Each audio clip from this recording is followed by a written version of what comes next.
Baik, aku akan menjelaskan terkait dengan delimitasi batas maritim, metode garis paralel. Sebenarnya apa sih metode garis paralel itu? Nah, metode garis paralel itu merupakan salah satu metode yang digunakan untuk menentukan delimitasi batas maritim. Biasanya terkhususnya digunakan di zona teritorial ataupun zona tambahan. Nah, sebenarnya gimana sih teknis atau tata cara penggunaan metode ini?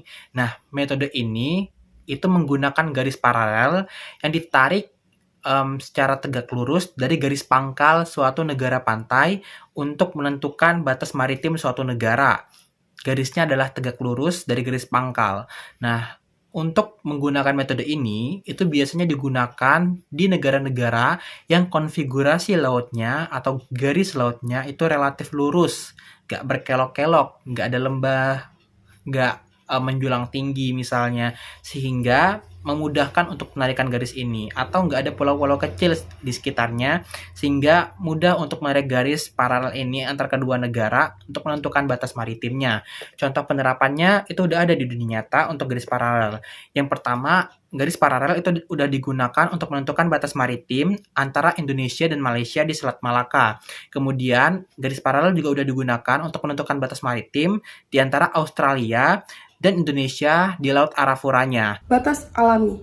Batas alami merupakan batas suatu negara dengan negara lain yang terjadi secara alamiah, misalnya dalam bentuk pegunungan, sungai, hutan, danau, laut, pantai, atau selat.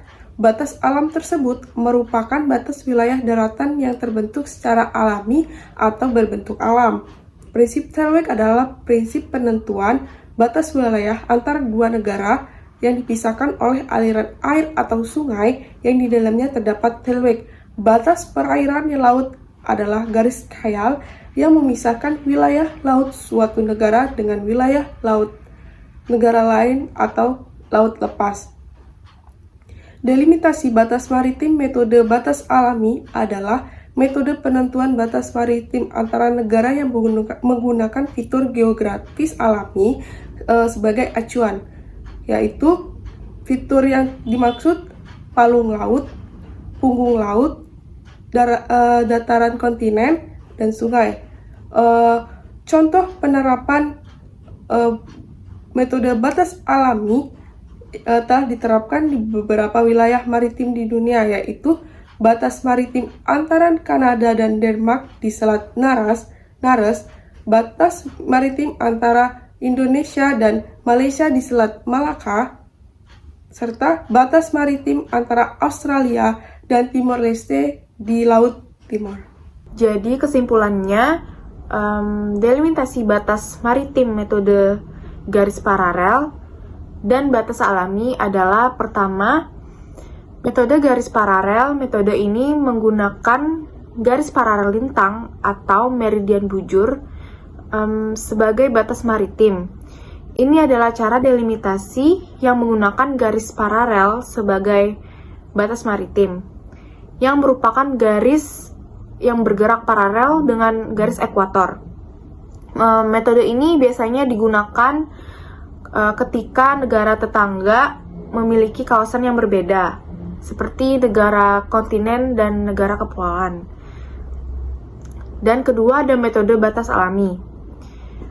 Metode batas alami ini menggunakan batas alami sebagai batas maritim. Ini adalah delimitasi yang menggunakan batas alami seperti sungai, bukit, atau batas lain yang terdapat di laut.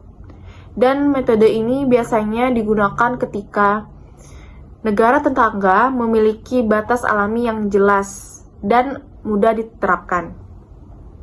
Kedua metode ini digunakan untuk mendefinisikan batas maritim antara negara-negara dan harus sesuai dengan ketentuan dalam Konvensi Perserikatan Bangsa-Bangsa tentang Hukum Laut di UNCLOS 1982 ayat 1.